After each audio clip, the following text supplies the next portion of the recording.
Hi guys, welcome back again. This is me David और आज से हम लोग एक नया सेशन स्टार्ट करने वाले हैं। हम लोग इसको प्राइम सेशन बोल रहे हैं, जहाँ पर बेसिकली हम लोग क्वेश्चंस और एमसीक्यूज वगैरह डिस्कस करेंगे। आज जो हमारा पहला प्राइम वीडियो है, जहाँ पर हम लोग डिस्कस करेंगे बेंजीन एंड इट्स डेरिवेटिव का एमसीक्यू।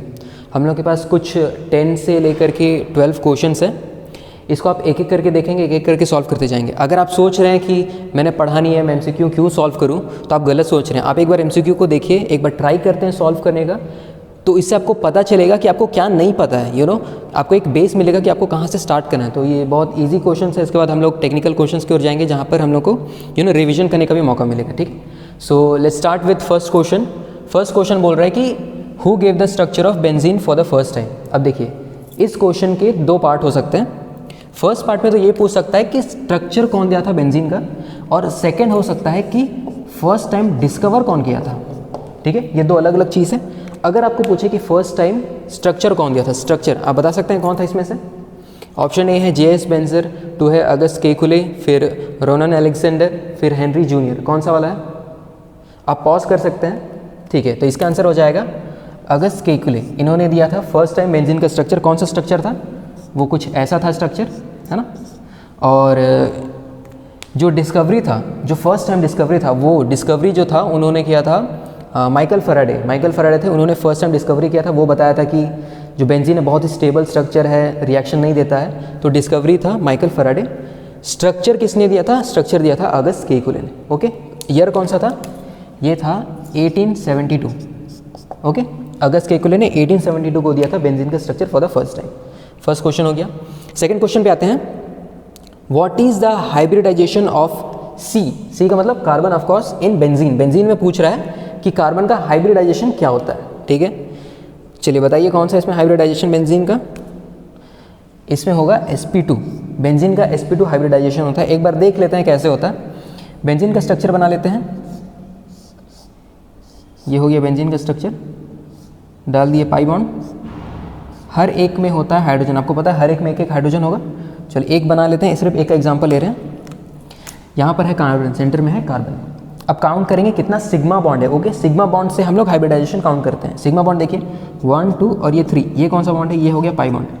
3 सिग्मा बॉन्ड है, तो हम लोग को sp 2 हुआ, पीक में पावर डाल देंगे 2, ये हो गया 3 sigma bond. 1 2 3 sp3, 3 sigma bond. ठीक है, अगर sp4 होता तो 4 सिग्मा बॉन्ड, मतलब sp3, 3 इधर और 1 इधर, 4 sp3 मतलब 4। फिलहाल हमारा 3 सिग्मा बॉन्ड है, तो हमारा हाइब्रिडाइजेशन हो जाएगा sp2। ठीक है, sp2। और एक कार्बन, हर एक कार्बन का स्ट्रक्चर क्या होता है? स्ट्रक्चर होता है ट्राइगोनल प्लेनर। ये स्ट्रक्चर होता है हर एक कार्बन का। Okay okay, let's move on to the next question. हमारा थर्ड क्वेश्चन है, which reagent reacts with benzene. यहाँ पर कुछ स्पेसिमेन दिया हुआ है कि पूछ रहा है कि इसमें से कौन सा बेंजीन के साथ रिएक्ट करेगा। बेंजीन का पहले स्ट्रक्चर बना लेते हैं। ये हो गया बेंजीन का स्ट्रक्चर। अच्छा, आप इसमें से देख के बता सकते हैं, बहुत ही क्लासिकल क्वेश्चन है कि बेंजीन के साथ कौन रिएक्ट करता है। न्यूक्लियोफाइल करेगा क्या? नहीं, न्यूक्लियोफाइल नहीं करेगा। अब बात है कि ये दोनों में से इलेक्ट्रोफाइल और कार्बोकेटाइन, तो आप लोगों ने आंसर बता दिया होगा कि इलेक्ट्रोफाइल रिएक्ट करेगा, है ना। लेकिन कार्बोकेटाइन भी एक तरह के इलेक्ट्रोफाइल ही है। कार्बोकेटाइन होता क्या है? सी में पॉजिटिव चार्ज। जैसे कि मैं आपको एग्जाम्पल देता हूँ, ये एक कंपाउंड हो गया, मान लीजिए ऐसा कुछ कंपाउंड है। ठीक है, ये है कार्बोकेटाइन। क्यों? क्योंकि कार्बन में, एक हाइड्रोकार्बन में पॉजिटिव चार्ज है कार्बोकेटाइन, और इलेक्ट्रोफाइल भी तो वही होता है जिसमें पॉजिटिव चार्ज होता है। तो इसका करेक्ट आंसर होगा ये, बोथ A and C, ये दोनों ही करेक्ट आंसर है। एक बार इलेक्ट्रोफाइल देख लेते हैं। इलेक्ट्रोफाइल का मतलब क्या होता है? जिसके पास इलेक्ट्रॉन कम होता है। वही स्पीसीज बेंजीन के साथ रिएक्शन करवाएगा। क्यों? क्योंकि बेंजीन के पास पहले से इलेक्ट्रॉन ज़्यादा है, पाई बॉन्ड है, तो इसको कुछ ऐसा चाहिए जिसके पास इलेक्ट्रॉन कम हो। तो इस वजह से इलेक्ट्रोफाइल, इलेक्ट्रॉन लवर, जिसके पास इलेक्ट्रॉन का कमी है। और दो स्पीसीज है जो इलेक्ट्रोफाइल होते हैं, जिनके पास इलेक्ट्रॉन कम होता है। पहला जिसमें पॉजिटिव चार्ज हो, जैसे कि कार्बोकेटाइन बात की। दूसरा जिसमें फ्री रेडिकल हो। ये दोनों होते हैं इलेक्ट्रोफाइल, जो कि बेंजीन से रिएक्ट करेंगे। ठीक है, अब आते हैं नेक्स्ट क्वेश्चन पे। बाय द वे, जो क्वेश्चन है ना, ये खुद के बनाए हुए क्वेश्चन है, तो इसमें बहुत सोच समझ कर बनाया हुआ है, जहाँ पर हर एस्पेक्ट को हमने डिस्कवर करने का कोशिश किया। ठीक है, चलिए देखते हैं फोर्थ क्वेश्चन। फोर्थ क्वेश्चन है, पूछ रहा है reagent used in nitration of benzene. ठीक है, अब यहाँ से मेन पार्ट आ रहा है एमसीक्यू का। Reagent used in nitration of benzene. यहाँ पर बेसिकली रिएजेंट नहीं होना चाहिए था, यहाँ पर इंटरमीडिएट वगैरह डालते ज़्यादा बेटर होता। लेकिन जब हम नाइट्रेशन का बात करते हैं तो नाइट्रेशन में क्या होता है, नाइट्रेशन में होता है सब्स्टिट्यूशन हाइड्रोजन का NO2 से। ये बन गया। चलिए अब ये ऑप्शंस को देखते हैं। फर्स्ट ऑफ ऑल तो हमको ये पता है कि अगर बेंजीन से रिएक्शन हो रहा है तो उसको एक इलेक्ट्रोफाइल होना चाहिए, पॉजिटिव चार्ज होना चाहिए, इलेक्ट्रॉन लवर होना चाहिए। अब फर्स्ट रिएजेंट को देखिए, ये फर्स्ट कंपाउंड को देखिए, क्या ये इलेक्ट्रोफाइल है? नहीं, ये इलेक्ट्रोफाइल नहीं है, नेगेटिव चार्ज है, भूल ही जाइए। ठीक है। नाइट्रेशन का बात करें तो सल्फर क्यों आएगा भाई, इसको भी हटा दीजिए। अब ये एक्स का क्या मतलब होता है? एक्स का मतलब होता है हैलोजन। ठीक है, एक्स का मतलब है हैलोजन। तो एक ही ऑप्शन बच गया, तो ये हो गया नाइट्रेशन। ऑप्शन एलिमिनेशन मेथड से भी बना सकते हैं, या फिर आपको पहले से ही पता है कि नाइट्रेशन में क्या यूज़ होता है, तो NO2+, जिसको बोलते हैं नाइट्रोसोनियम भी बोलते हैं इसको, NO2+ यूज़ करते हैं नाइट्रेशन के लिए। ठीक है। चलिए अब जो है इस नाइट्रेशन को थोड़ा सा और डीपली जानते हैं कि होता क्या है नाइट्रेशन में। इसको मैं मिटा दे रहा हूँ।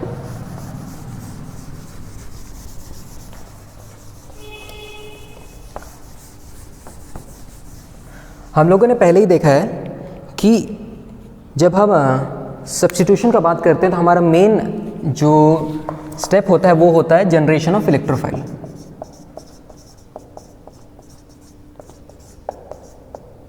जनरेशन ऑफ इलेक्ट्रोफाइल ये होता है हमारा मेन स्टेप, जहाँ पर हमको इलेक्ट्रोफाइल जनरेट करना होता है। ठीक है। जब हम नाइट्रेशन का बात करते हैं, नाइट्रेशन में हम लोग लेते हैं nitric acid. Okay, nitric acid लेते हैं हम लोग HNO3। ये तो आपको पता ही है नाइट्रिक एसिड है। इसका स्ट्रक्चर क्या है? स्ट्रक्चर को समझते हैं तो इससे हमको ज़्यादा अच्छे से समझ आएगा। स्ट्रक्चर देखते हैं, ये हो गया हमारा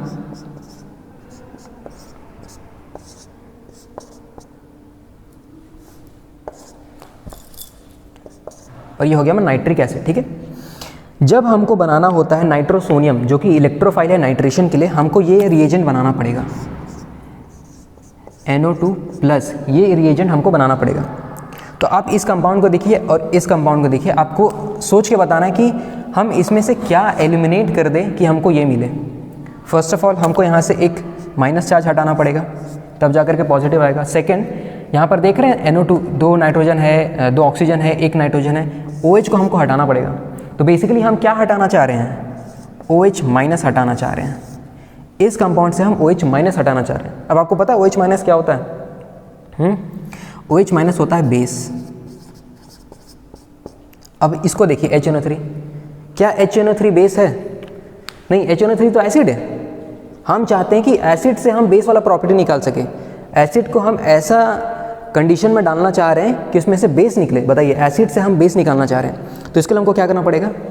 इसके लिए हमको करना पड़ेगा कंपैरेटिव रिएजेंट्स यूज़ करना पड़ेगा। मतलब हमको इसके साथ कुछ ऐसा चीज़ डालना पड़ेगा जो कि ज़्यादा एसिडिक हो। ज़्यादा एसिडिक होगा तो उससे क्या होगा? ये जो कंपाउंड है वो बेस की तरह एक्ट करने लग जाएगा। और ज़्यादा एसिडिक कंपाउंड हमारे पास क्या है? हम लोग के पास है कंसनट्रेटेड H2SO4, सल्फ्यूरिक एसिड। इसी वजह से हम नाइट्रेशन के रिएक्शन होता है उसमें लिखते हैं, यहाँ पर ऊपर में HNO3 लिखते हैं और नीचे में क्या लिखते हैं? Concentrated H2SO4। क्या काम है H2SO4 का? ये एक्ट करता है एक स्ट्रॉन्ग एसिड की तरह। उससे क्या होगा कि जो हमारा नाइट्रिक एसिड है वो बेस की तरह एक्ट करेगा, OH निकल जाएगा और फाइनली हमारा प्रोडक्ट, मतलब जो हमारा अटैकिंग स्पीसीज़ है, जो इलेक्ट्रोफाइल है, वो हमारा बन जाएगा NO2+, जो कि है नाइट्रोसोनियम आयन। ये था नाइट्रेशन का main step, generation of electrophile. I hope आपको इतना समझ आ गया होगा। अब आते हैं हम लोग क्वेश्चन नंबर 6 पे। चलिए रीड करते हैं। क्वेश्चन नंबर 6 क्या है? Lewis acid used in the reaction of benzene in aromatic electrophilic substitution reaction. ठीक है, पहले देखते हैं कि ये लुईस एसिड का मतलब क्या है। आपको पता है लुईस एसिड क्या होता है? पहले ना लुईस बेस देख लेते हैं। जैसे कि ये है NH3, इसके पास इलेक्ट्रॉन पेयर होता है। इलेक्ट्रॉन पेयर है, इस वजह से ये एक लुईस बेस है। ठीक है, इलेक्ट्रॉन रिच है, इलेक्ट्रॉन पेयर है उसके पास, इलेक्ट्रॉन डोनेट कर सकता है, इस वजह से वो एक लुईस बेस है। तो लुईस एसिड क्या हो जाएगा? या तो जिसके पास इलेक्ट्रॉन कम हो, या तो जो इलेक्ट्रॉन एक्सेप्ट कर सकता हो। ठीक है, ये हो जाते हैं लुईस एसिड। अब आप ये ऑप्शंस को देखिए और मेरे को बताइए कि लुईस एसिड क्या होता है, किसमें? जो हम रिएक्शन ऑफ बेंजीन में यूज़ करते हैं। ठीक है, एरोमेटिक सब्स्टिट्यूशन रिएक्शन में जो हम यूज़ करते हैं एज अ लुईस एसिड, या फिर कैटलिस्ट भी बोल सकते हैं, ऐसा यूज़ करते हैं। वो आपको बताना है कौन सा। चलिए फर्स्ट ऑफ ऑल देखते हैं FeCl3, AlCl3, पीटी का मतलब होता है प्लैटिनम। प्लैटिनम क्या है? मेटल है वो एक, ठीक है। और इधर हो गया बोथ ए एंड बी, तो क्या हो जाएगा इसका करेक्ट आंसर? इसका करेक्ट आंसर हो जाएगा डी। FeCl3 और AlCl3 दोनों ही लुईस एसिड की तरह एक्ट करते हैं। अब बता सकते हैं कि ये दोनों जो कैटलिस्ट बोल सकते हैं या फिर Lewis acid, FeCl3 ferric chloride और AlCl3 एल्यूमिनियम क्लोराइड, कौन से रिएक्शन में यूज़ करते हैं? अगर आपको पता है तो कमेंट में बताइए। अब बात करते हैं प्लैटिनम का। ये जो प्लैटिनम है ये एक्चुअली होता है रिड्यूसिंग एजेंट होता है, ठीक है, रिड्यूसिंग एजेंट होता है। ये हाइड्रोजन को अपना सरफेस पे कैप्चर करता है, बिकॉज ये एक मेटल है, सॉलिड सरफेस है, तो रिडक्शन बहुत अच्छे से होता है, ठीक है। ये दूसरा चीज़ है, बस इसमें ये समझना था कि लुईस एसिड एग्जाम्पल क्या, FeCl3 और AlCl3। इतना समझ आ गया आपको? चलिए नेक्स्ट क्वेश्चन की तरफ जाते हैं।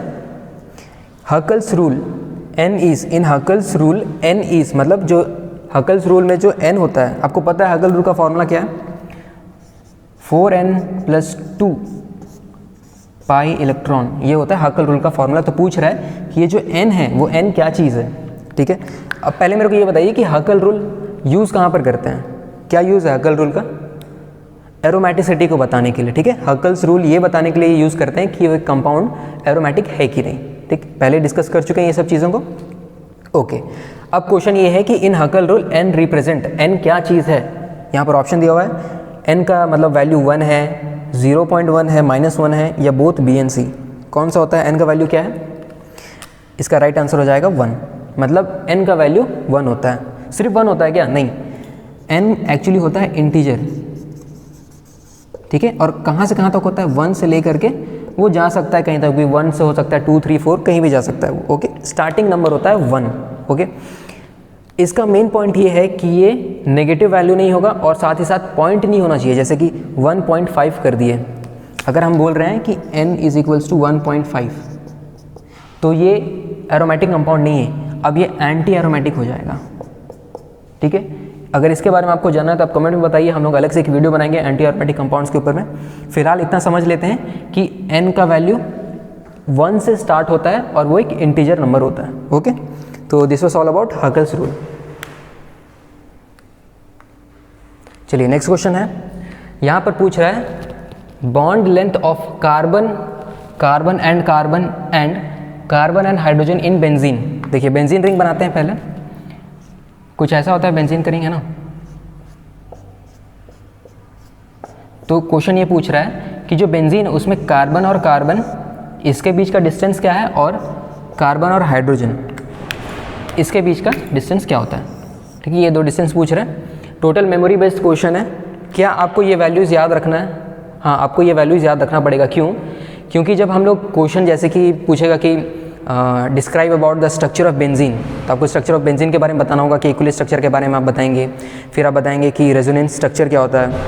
तो जब आपको फिर स्ट्रक्चर ऑफ मॉलिक्यूलर स्ट्रक्चर बताना होगा बेंजीन का, तब आपको ये सब चीज़ों को मेंशन करना पड़ेगा। तो आप बस याद कर लीजिए, दो ही यूनिट मतलब दो ही लेंथ है, पहला कार्बन और कार्बन का और दूसरा कार्बन और हाइड्रोजन का, ठीक है। सो इसमें कोई लॉजिक है नहीं, आंसर डायरेक्ट यही हो जाएगा। कार्बन और कार्बन के बीच का 1.39 होता है और कार्बन और हाइड्रोजन के बीच का 1.09 एंगस्ट्रॉम होता है। इसमें एक और चीज़ देख लेते हैं, जैसे कि अगर मैं ये बनाया हूँ और फिर ये है एल्कीन और ये है एल्कीन, ठीक है। तो जो बेंजीन का जो डिस्टेंस होता है ना कार्बन और कार्बन के बीच का, वो इन दोनों का इंटरमीडिएट होता है। मतलब एल्कीन से थोड़ा सा ज़्यादा होगा लेकिन एल्केन से थोड़ा सा कम होगा, ठीक है। ये होता है बॉन्ड लेंथ। एल्कीन का कितना होता है बॉन्ड लेंथ? इसमें होगा आपका जैसे कि 1.53, अराउंड 1.53 के अराउंड होता है एल्कीन का, ओके। लेकिन जब हम लोग बात करते हैं एल्केन का, तो इसमें आपका एक्चुअली उल्टा हो गया, ये होता है 1.30 के आसपास होगा और ये वाला हो जाएगा आपका 1.53। और जो बेंजीन का होता है वो होता है 1.39 अप्रॉक्सीमेटली बोलते हैं 1.4। अब देखिए मैं आपसे क्वेश्चन पूछ रहा हूँ कि बेंजीन भी तो एक तरह का एल्कीन ही है, तो उसमें भी 1.3 के आसपास होना चाहिए और 1.53 देखिए करस्पॉन्डिंग डबल बॉन्ड और सिंगल बॉन्ड होते हैं ना। तो जब हम एल्कीन का बात करते हैं तो एल्कीन में कितना होना चाहिए? 1.3 के आसपास होना चाहिए, ठीक है। और जब एल्केन का बात करते हैं तो ये एल्केन है, देखिए मतलब यहाँ पर सिग्मा बॉन्ड है, सिंगल बॉन्ड है, तो इसमें कितना होना चाहिए था 1.53, ये होना चाहिए था। लेकिन इनके बीच का इंटरमीडिएट क्यों आ रहा है? ये होता है रेजोनेंस की वजह से।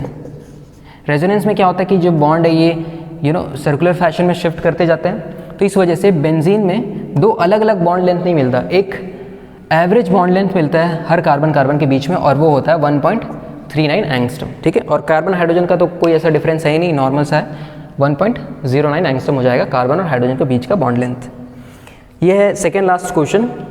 यहाँ पर बोल रहा है कि नाइट्रेशन ऑफ नाइट्रोबेंजीन क्या देता है, gives, nitration of nitrobenzene gives.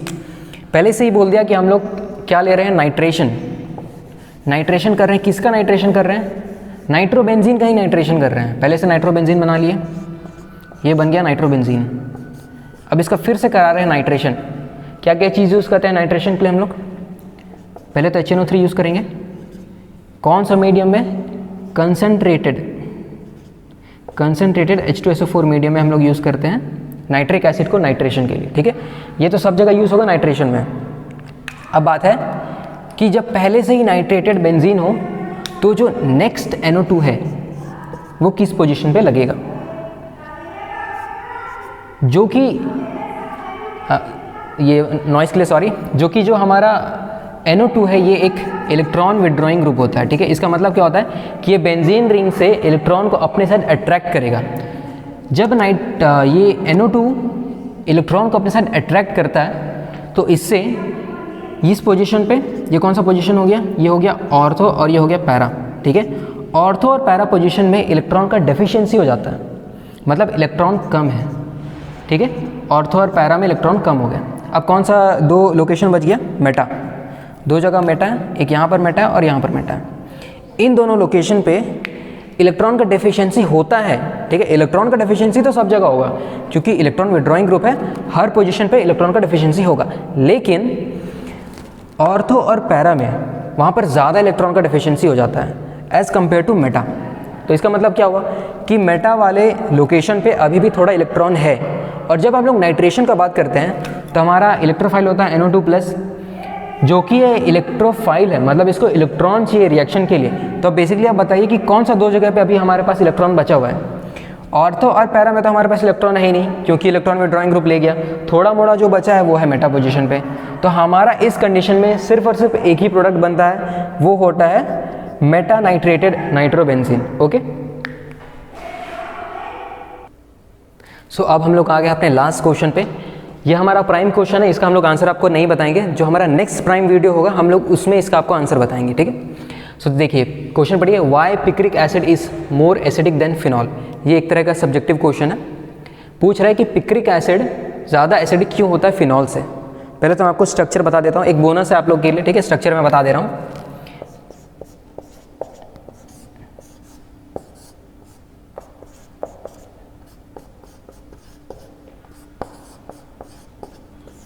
ये होता है पिक्रिक एसिड, ठीक है। और फिनॉल का तो आप लोगों को पता ही है, OH डालो और पीछे नीचे में बेंजीन डाल दो, ये बन गया फिनॉल। अब क्वेश्चन ये पूछ रहा है कि पिक्रिक एसिड और फिनॉल इन दोनों में ज़्यादा एसिडिक क्यों है और कौन है, ठीक है। ये आपको आंसर बताना है कमेंट सेक्शन में। अगर आपको नहीं पता तो आप प्राइम 2 नेक्स्ट वीडियो जो हम लोग प्राइम्स का सेशन का बनाएंगे उसमें हम लोग इस क्वेश्चन को डिस्कस करेंगे। आज के लिए बस इतना ही। आई होप कि आपको ये चीज़ अच्छा लगा होगा, और भी ज़्यादा क्वेश्चंस के लिए आप हम लोग को कांटेक्ट कर सकते हैं। कमेंट सेक्शन में आप बिल्कुल कमेंट करिए, जहाँ पर जो भी चीज़ आपको सीखना है, जिस भी चीज़ पे आपको डाउट है।